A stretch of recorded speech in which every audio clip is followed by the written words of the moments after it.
Welcome to the third episode of Chicago's podcast. On today's episode, we have a guest called William Smith. You have had a successful career in Chicago. You have been a very important tech person in the tech world scene in Chicago. And you have also started your own company. And I feel that that's the most important thing out of all the things, in my opinion, because having a successful company is, for me, having freedom, having uh, the capacity to run it is just so exhausting. I bet it's so exhausting for you to manage everything. It must take so much time, and I just admire entrepreneurs, CEOs, people who build. And I would love to bring that spirit to UIC. I would love to bring that spirit to Chicago and to the world because people need more people like you. Thank you. Thank you. I And, try to do my best. and this is mainly directed to our UIC students. So I wanted to start with a question that's relatable to UIC students. How did your time as a student shape your career and shape who you are today? So when I was back in college, I didn't necessarily apply myself as I do now. Honestly, I feel like I was very lackadaisical, and I won't say spoiled, but I just feel like I was very not in tune with where I wanted to go in life. And eventually, it came to me that I'm here for a reason. I needed to actually do something. Fortunately, there was illness in the family. One of my grandmothers, she was sick, and I knew that I wanted to help out my parents during this transition moment. And because my mother took off work, and I had some issues with like figuring out what was next for me, XYZ. So I knew I had great skills. I could apply them to something and see where it goes. My first job, right out of college, was at this law firm. Maybe still here. It's called Dyke and Gossett, but first law firms that I started with, and it wasn't necessarily a on paper awesome job. It was just something that I could do as a first stake. And since then, I kind of just kept applying myself. But it took me to really just realize meaning in my life. Like just to figure out, hey, this is where I'm at. Why am I doing this? Who am I doing this for? And that really drove me to actually get ish done. Who were you during that time? Like, what type of person did you envision yourself to be? Or could you kind of explain me that? I was spoiled. I was a spoiled brat. I'll be honest with you. I come from the South Side, so humbly, I had a great family growing up. But I had a very nurturing family, and my mom was a single parent, and I wasn't the most I wasn't the person I am today. I will say I had to toughen up a little bit, and so life really had to show itself as well. The good and the bad, and fortunately, I'm on the other side to tell that story. In college, particularly, I felt like I was just trying to figure out my wants, my needs. I had the desire, I had the goals, I had the wants. I didn't have the necessarily strategy down packed. We all have dreams of making X amount in the bank account or doing XYZ, being somewhere else, retiring to folks. Maybe if you do, that's great. You should always want to retire to folks. But ultimately, we don't have the know-how and to do certain things. We just think one day it's going to be a lottery ticket that comes up or a sports sponsorship or something. And that was kind of where I was banking on. And I had to realize, it'd be my fault if I do it. It would be my fault if I don't. So I put the pressure on myself eventually to get it done. And, we're still working things out, but I'm a lot closer than where I was yesterday. So It's amazing. I do have a question. You mentioned that in college you weren't as applied as you are today. Uh, Did you mean that like with schoolwork, like GPA wise, or what was? Could you? I was a really smart. I'm still smart. I hope I don't want to say it like that, but I was very intelligent in school. I just didn't know how to apply it. So it was like having a almost like a Mustang or a Mercedes Benz and you driving it on city roads, bumpy. I didn't really have that course. And, I could blame like, just being in certain areas or doing XYZ. But ultimately I just feel like I just didn't have a true reason to do it, right? Like I didn't have like a mission. If you think of it like a secret agent, like I didn't have a mission. I was just thinking it like, taking it, lackadaisically, whatever, shrugging it off and playing games and going outside doing other things. And then, eventually a light bulb had to turn on and like figure out like, hey, you gotta do this. But yeah, I mean, I was practical in some retrospect. I was, in football, I was playing sports, I was in after school programs, but to say that I had high earning achievement awards, I was, the best in a school. I can't say I was, and that's fine. Like I think that the the the the honorifics and the achievements were minuscule to me versus actually making an impact and having that lasting. I think a lot of what drives good people in this world are the things that they leave behind and what people say about them versus a placard that they have on their wall.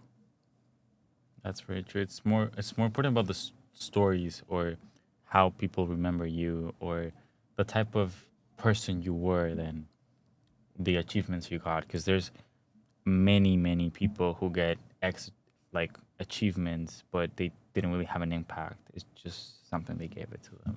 George Washington, the first president of the world or of the United States, dead and gone, but he will be remembered for the rest of America's life for being the first president. And it's like, dang, how do you have that lasting of effect for centuries? And that's kind of what my mindset is on now. Like, how do you have lasting effect? How do you help, drive technology to be that great? So, How do you? it's a good question. It's a good question. I think that the main step is just first doing things that are impactful not only to yourself but like think in your shoes of who's this for, what's this for, how can this help people. You think of Steve Jobs, you think of all of these great people who built these objects, and at first maybe it was for a simplistic capitalistic goal, right? You want to make money, you want to retire your family, XYZ. But then you think, right, like after you've gotten your X money or X whatever, what's left? Like what else can you do to get to that next step? And uh achieving some of those goals are harder than it takes because to make X amount of money in the bank account, all it takes is for one lucky drive. But to make lasting effect, it's almost just if not even greater to be lucky in that retrospect. So I would say, just think of others. Having the golden rules is a first step, which is a great step. I would say be impactful, both mind, body, and spirit. Just humanitarian perspective, and then also just like transforming. Thinking way outside the box, thinking crazy, um, thinking long term, thinking the future, right? Like AI. You have products and you have these things, but like, how can you 10x those each and every time, and what can you be known as? Like you think about, Nick. How do you think of Nick? Like, can he build like the next giant robot? Like, and then can he build ships? The technological being. So it's just like you think you just better yourself with every day, but then you also don't think about yourself. So it's almost like a check with oneself. Am I doing great? Good. When I think about others, good. So That's incredible. But Do sound like as a person who is constantly motivated and inspired. There's many times where I myself have lost inspiration or motivation, and I had to get it back. How do you keep yourself inspired? What keeps you in the race when you don't want to do it anymore? I think about, I won't necessarily say who I'm letting down because I'm very hard on myself, right? I'm very self-critical, but self-accountable is probably a better word to say. And I really want the best for myself because the best for myself also means the best for the people around me. And a lot of people made a lot of sacrifices for me to get here, not only living, but also in spirit. People made a lot of great sacrifices for me to be at this point. And it's almost lucky to be living, healthy, breathing in this particular moment, right? Like you think of science, billions and quadrillions of cells created till now to be us talking in a podcast with all this technology around us. You think about like wow, we're almost lucky. So it's like you don't necessarily want to let down the universe and just say, "Hey, man, I'm here. I want to make the best out of this time. I want to like you have 24 hours in a day to do exactly what you want. Make them be useful. Make them be impactful. If you need to take a break or take a walk, you can. Sometimes I have to do that stuff, but it's like just get back to it. Fail. You can fail, but fail fast. Don't linger. Have the right people around you. Your circle is the best thing you can have. And then also, you focus on the things that really matter. If you love what you do every day, it feels effortlessly. You said something I can relate to in a way. You said fail fast, and I remember last year. Uh, yeah, last year I transferred from another college in Utah, Hmm. and there was this career fair in the main building, and Microsoft was there. So me and my friends go over to the Microsoft guys. We talk with them, and I asked them, "What's the best advice you can give us?" And they said, "You have to fail fast and recover faster." Mm. And ever since I've heard that phrase, it's just been stuck in my head because it's so true. You have to fail fast, see if it worked, and if it didn't work, okay, make it again. Try again. Just keep on trying consistently. Recover fast, just and fail fast. Yeah. And yeah, that's Yeah, we say that a lot at most enterprise companies because we got to make the dollars, of course. But ultimately, if you think at a humanitarian perspective, we don't have that much long to live. You think about it, humans, on average, hopefully in the next 20 years, we be here for about 100 plus years. But it's like, man, what are we gonna do at that time? We got so much life to live, and it's a blessing to live this long. It's like we want to be as productive with our time, both with people, relationships, school. It's good to take your time, and you want to take your time. You want to take your time. Want to be successful. You do it right. Want to be thorough, but also you don't want to waste your time on the things that you don't necessarily need to waste your time in. You want to be productive. You want to be uh, fast. So in business, what works is not necessarily, I mean, conceptually things work. Simulations, you have different ways that, people can simulate different scenarios very quickly. But the goal is to not waste time on non-productive things, especially things that cost money. Because time is money. When you think about data, you think about electricity spent, how much storage that it takes to put data on servers, and how much money it takes to keep them on there. And then you also think about how much R&D, research and development, that you waste on specific practical use cases. And everybody wants the easy road. And it's okay to take the easy road. Never. You never want to take the easy road, but you also don't want to waste time. If you made a mistake, pivot immediately. Doesn't matter. You want to make the right choices, and what they say when you're going for a job, or when let's say you're at a job and you're hiring or whatever, most companies nowadays, they want to hire slow but fire fast, because if they notice that this person is not good, part ways immediately, and then traject is needed. But the goal for now is to work quicker, smarter, fast. Is what inspired you to write a book? Why a book? Why specifically a book? And what would you say are the most important things you mentioned on your book? When I first wrote that book, I had an idea. I had many ideas that I didn't necessarily have a community to reach out to. And I wanted a way to attract people with my same mindset, which was futuristic. Futurism, is a term, like sort of futurist, whatever. But I wanted a way to find people and have dialogue discussions about the stuff that I'm actually passionate about. And I also wanted to educate, I don't want to necessarily say older, but lesser inclined to the future individual. So you can say older if you want, but I wanted to get people involved, thinking outside the box and really thinking future forward. Because if you think about life, if you don't have a passion or a direction, what they call a milestone or a goalpost, you're just walking in some aimless direction. And writing a book, it's not a very philosophical book, but I do talk about a lot of concepts that does seem foreign if you're not in the field.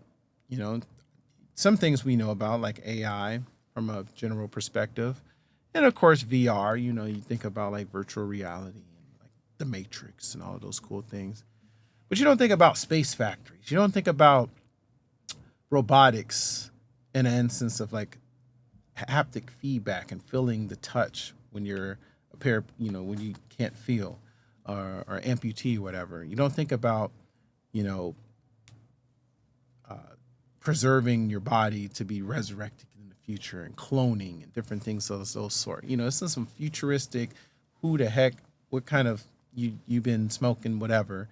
But it's just like someone out there wanted to hear this or read this book, and I put it out there for them. If I was me 20 years ago and I saw this book, I'd be the most ecstatic about it, because I've always been that type of person. Like, what's next in technology? How do we get to this point? And I've always loved that type of stuff. Like, I love anime. I love all those cool tech, like, movies. And I'm wondering, like, why are we not here? Funny story. What got me into technology, if you will, was actually Iron Man. When it first came out back in 20, I think it was 2027. No, sorry, 2007. I'm old, um, but I don't look like it. So you got to drink the water, guys. Drink the water. But I watched Iron Man, and I was so enthralled with Jarvis, the robot AI, and also the armored suit, just the powered suit. And I'm like, you don't have any of this stuff right now. You know what we got? I don't know. We got something else. So I was just like, why? Like, maybe I'll be the first one to do it. And of course, before Elon Musk went all crazy and stuff, but he had a vision for that same thing, stuff for that same reason. Like, why are we not here? Why are we not at Mars? Why are we not doing things? So I'm just like, I want to get to this point. So my teacher at the time, she was a former Accenture manager or director. I don't know, Miss Limke. She was a manager for there, and she taught me Java. Learned Java, went to school, programmed, went to work. Here we are. And I just was like, man, like if I had something like that then, that just the drive, the motivation. I mean, you never know. I could have probably started something that ran over, to $1 billion. I've started a company, raised it to roughly about $1 million valuation, and we sold it and exited. But I still have a lot of dreams and goals to make something very impactful for our city. It could be something in quantum. I feel like there's a huge awesome opportunity for us in quantum and a lot of other types of fields of study here. I saw that this French company is coming to build their database in Illinois, right? What's the name of the company? You said the French company? Yeah. Is it PsyQuantum? Or you Uh, said to build it? Clayco? it's none of those. Okay, okay. But yeah, I see how Illinois and Chicago is like getting very into that side. Yeah, there's a lot of it's gonna sound a little controversial. Okay, we go their way, but there's a lot of opportunities to be done here. My challenge is I want the organizations, the organizers, to continue that drive and accelerate it. I think that we do have a 10-year roadmap, but with the way things are going, it's going to be a 20-year roadmap. And I want us to be that next powerhouse here in Chicago, here in Illinois. I want us to be that powerhouse, and I don't want people to like compare us to East and West Coast. I want us to be the coast. We right here, and it takes people with drive, people with mission, and clavis to get stuff done. A lot of our, I'll be frank, a lot of our politicians, a lot of our leadership organizers here, I just feel like it's just a seat, and I really want us to hound down not only but on quantum but technology in general. We got AI, we have logistics, the future of all of those things. We have so much capability from aeronautical to space to land and mass and agriculture. And it's just the beauty of just possibility. But someone needs to come and just see that vision and get people to slap it with the ruler and getting them in shape and getting them going.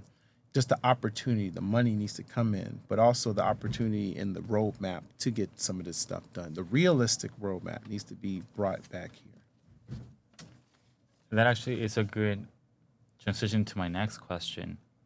You've seen the Chicago tech world progress in Chicago because you've been here. You're native of Chicago. Yeah.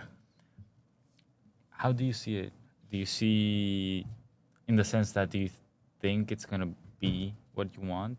Do you actually see it, and why? What makes you think that? Is it communities? Is it people? Is it companies? What makes you think that Chicago will be better than those coasts? Because I'm here. No, it's not just me. I'd say that there's a lot of things that's brewing here, and I'm not the only one that's feeling these frustrations. A lot of community organizers. I mean, the biggest thing I feel a lot of people want is money, and they want opportunities. And generally speaking, in our capitalistic society, the governing judge is usually money flowing in. So if there's more money flowing into Chicago, then opportunities, people grow and they come here. Recently, things have been kind of dispersing because a lot of people don't feel safe. They feel like we're dangerous. But ultimately, I think it's coming to a point where they're not agreeing with certain leadership in office, leadership in our city. And the challenge is we need to work together. We need to figure out what we need to do, and we ultimately need to get shit done. We need to get stuff done. It's gonna take some time, but I'm very hopeful in the next 10 years we'll be that next big coast. Because you think about Austin, you think about Arizona, you think about all the other places that aren't Chicago. They're not New York and they're not California, and they're always going to be comparing the next two between either us and everything else. We're the third biggest city in the United States, so realistically, we have more people, we have more land, more safety. We're also the best city 8 years in a row. Yeah, so we have greater opportunity to make stuff happen.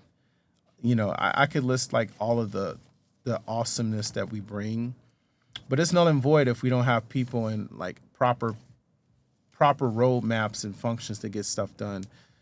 from what I've experienced, I notice a lot of key players here that I've actually, shaken hands and worked with that are I'm confident in bringing in, but that's not enough. We need more. We need, bigger firms to come in, be bullish on on Chicago. We need quantum to get to a point where it's drastically better, because if quantum does well, the government is 100% in, because we need to be the leaders in quantum. Then you think AI. Then you think, sustainability wise. We need these technologies to be just, because it's not just helping Chicago; it's helping the world. So You mentioned you met impactful people in Chicago. Could you share more about that? Like, not exactly who they are. That would be helpful too. But what they do and what makes them impactful.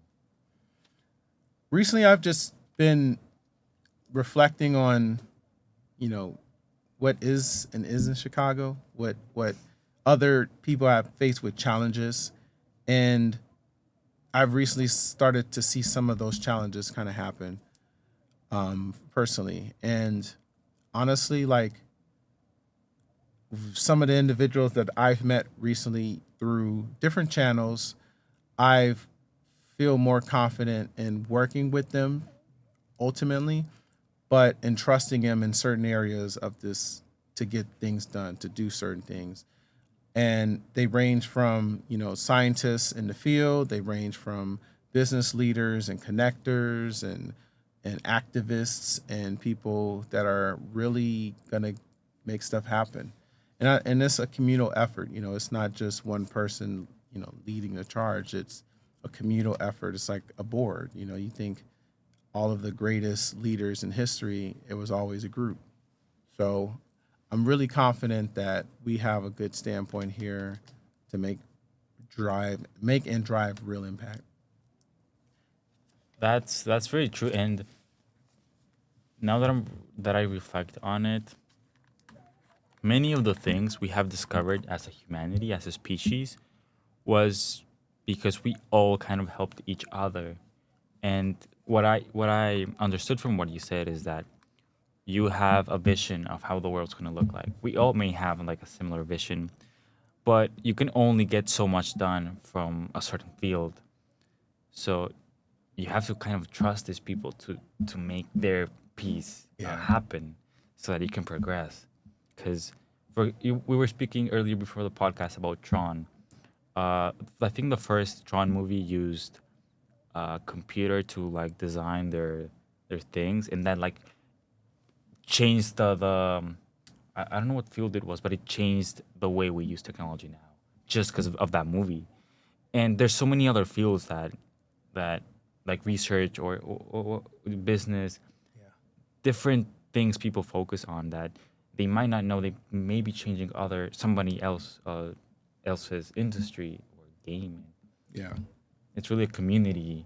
It's really about the community in Yeah. that sense. And that's kind of why I also wrote the book too. Like, maybe someone will find inspiration in what I talk about, because, you know, we shouldn't we shouldn't still be driving vehicles if we don't want to. We should have technology that just, you know, at any minute, boop, and we're just, Yeah. letting it happen.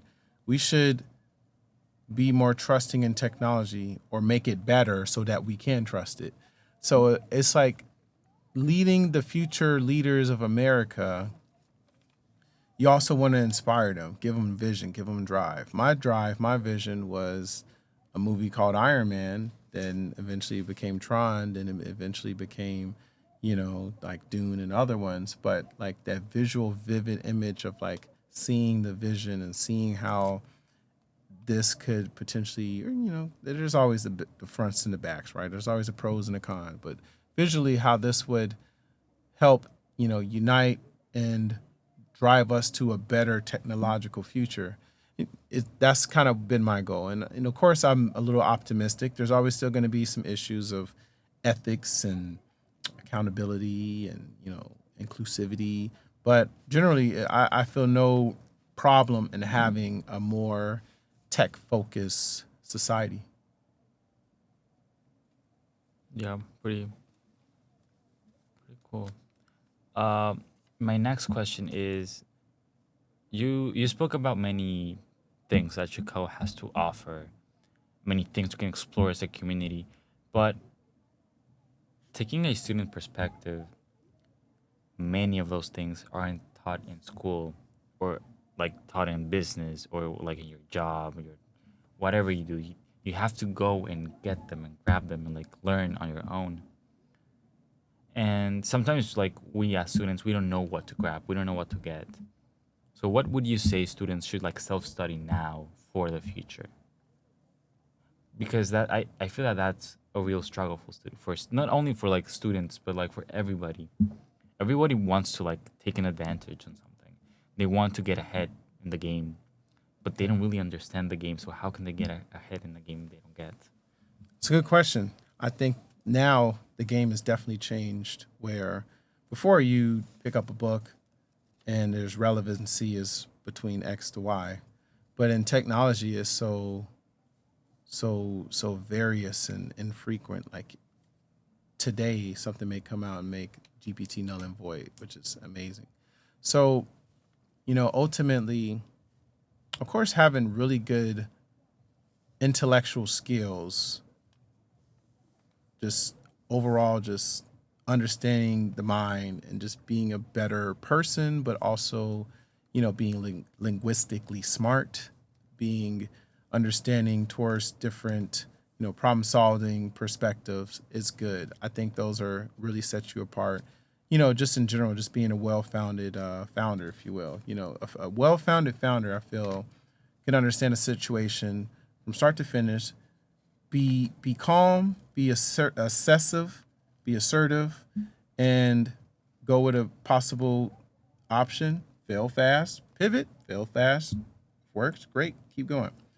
Now, from a technology perspective, like what, like a hard specific area or a skill, or how to like upskill or train yourself, you have so many options.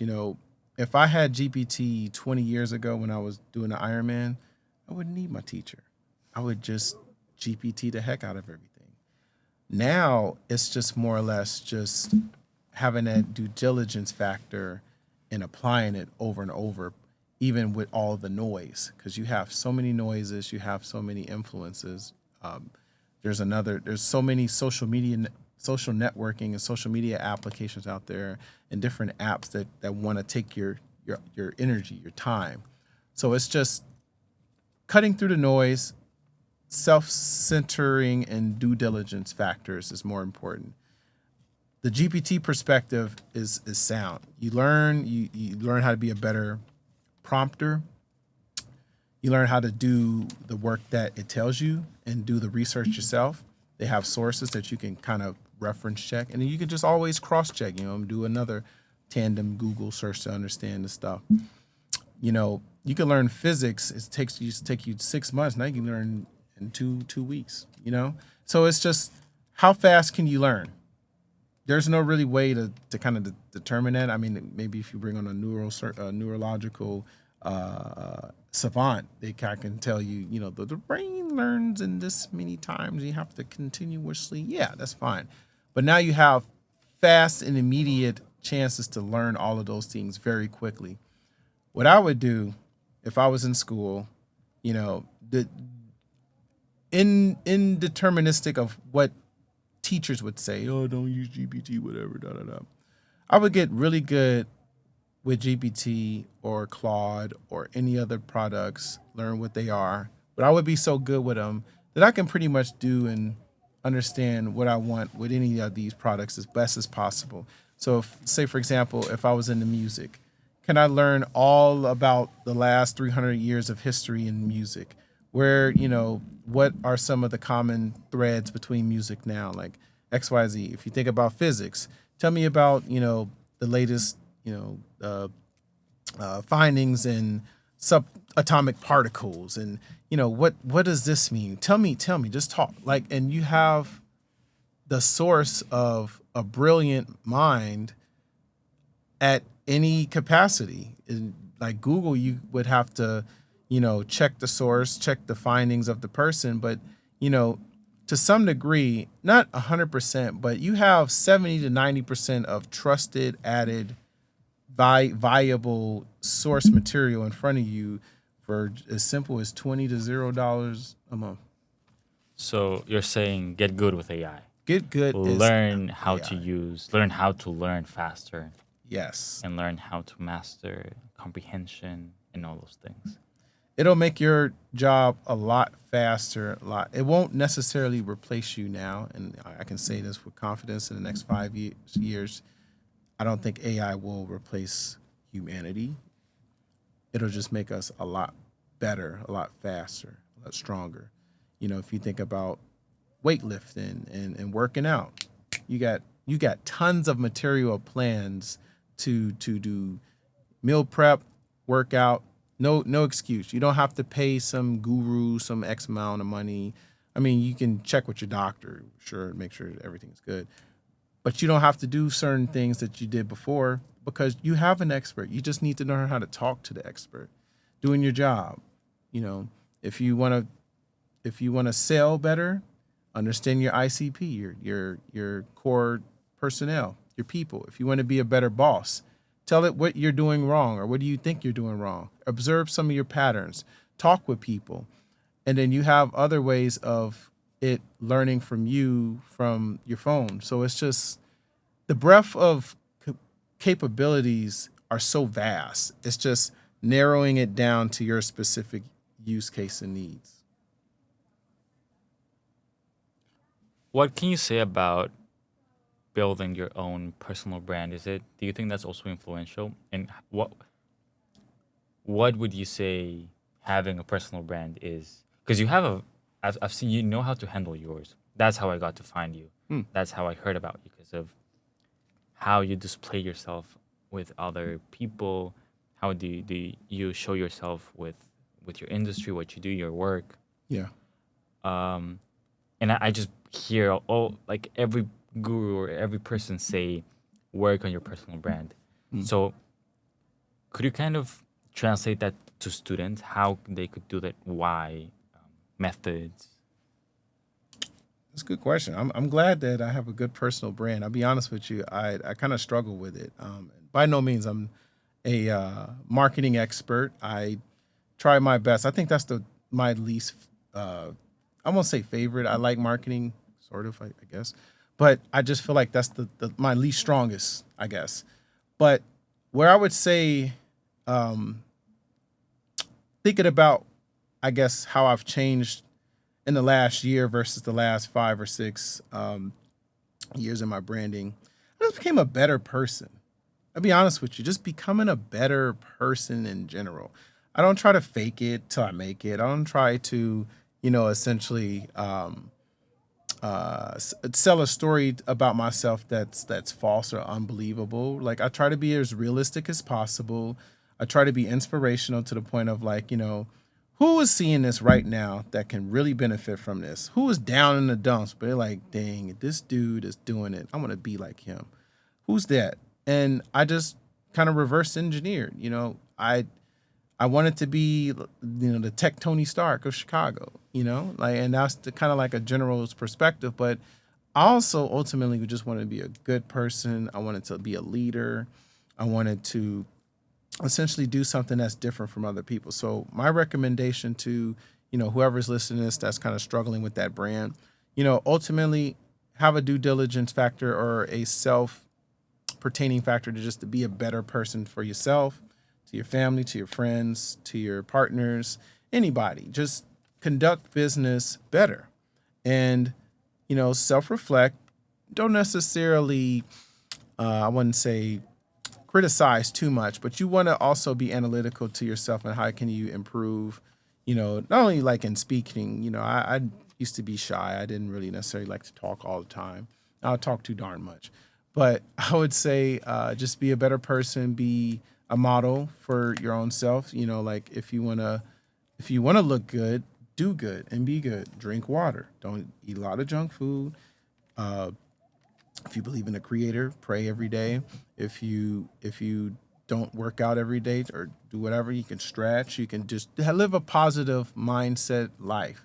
because nothing comes from negative Nancy's. No one likes someone that they gossip. I don't really like what the heck they do. It's just something about them that they like. You want to be somebody inspirational. You want to be somebody great because everyone has a story. 3 point some million people in Chicago. Everyone has a story. Unfortunately, I won't be able to meet everybody, but I'd love the people that I know to this day. You know, you have to be some inspiration to someone else, or be kind to someone else. Just be friendly. You don't have to be a jerk. You don't have to be egotistical. You don't have to prove yourself. Prove yourself to who? Why?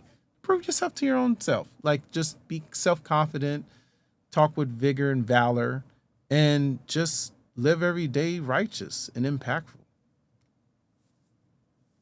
That's very good advice. Um, wow. Yeah. I don't see much people who actually do that, who like are true to themselves and are very like honest, very open. Yeah. And that makes sense. Most of the people I kind of look up to are open. They are like they just they they look good because they do good. Yeah. Yeah. And it's an art in itself, especially if you haven't been like that for a while. So I won't sit here and say the most successful people are all like that. But who wants to be dirty and successful? Who wants to always look behind their back? Of course, you want to ensure like you're doing good and trusting. I get it, right? Sometimes you can't trust everybody. I get it, I understand, but build on your circle because that really matters too. Like having people around you, and generally, how I determine if someone's good with me or good around me is I usually check the room and see, are they talking about me or are they talking with me? Are they generally going the same direction I'm going in life in general? Like, do we have some similarities? I love differences. I love honestly. I was talking to somebody about this. It's never been a black or white kind of thing for me. It's always like a what they doing differently. Like I like culture. I love different perspectives, and you have to be very open to sort of things like that. They do it differently. Okay, why? Oh, wow. So for the last 500 years, this culture has been doing it this way because of their landmark trade, or it's been some reason why we differentiate. And when you have that humanitarian or almost anthropologic reasoning behind it, you kind of have a fiction of, you know, people do different things for different reasons, and I'm okay with that. And it just even comes back to language, like how like different areas of even cities are said in different ways. So it's a beauty in things, and you just gotta like have that beauty in life, just being like a child, like explorative, like curious, hypothesize, like had that scientific mind. You mentioned a lot about how we are, and the next question actually is from your book.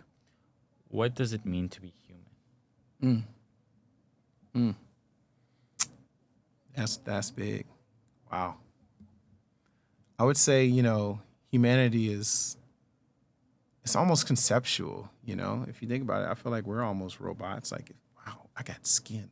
I can move my body, locomotion. I got electricity in me. I got a brain.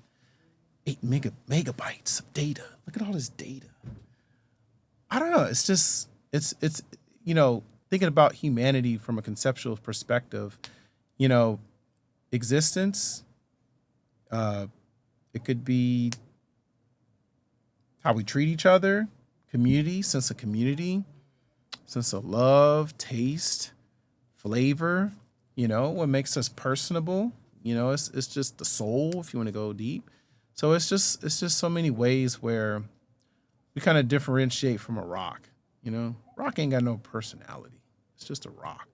It's just carbon and matter. But when you think about us, we can sing, we can dance, we can have culture, pass down legacy. There's just so much about us that even the greatest of minds don't even know about us yet. GPT is still figuring out what a human is, but I think it's all of those and more. That was a good question. So in your book, Dang, whoever wrote that book is pretty good. Dang, boy. we're almost about to wrap up. Before we finish, what I typically do on my episodes is I ask each guest to give us a quote, and Also, I'll give you a coat. You want my coat? and it doesn't have to be like a quote from like a president. I want it to be yours Mm. because I want to be able to say, okay, this came from this person and this person only. This is what they think. This is the essence of this person. So, could you give us a quote to like finish? Oh my goodness, that's a huge pressure, man. Should have I warned me. I always do that on the spot Woo. because I don't know. It feels more natural. Yeah. Oh man. Um. Okay. This is very freestyle, by the way. I did not plan this. I didn't like go into my. Okay, here we go. Um. I will say this: if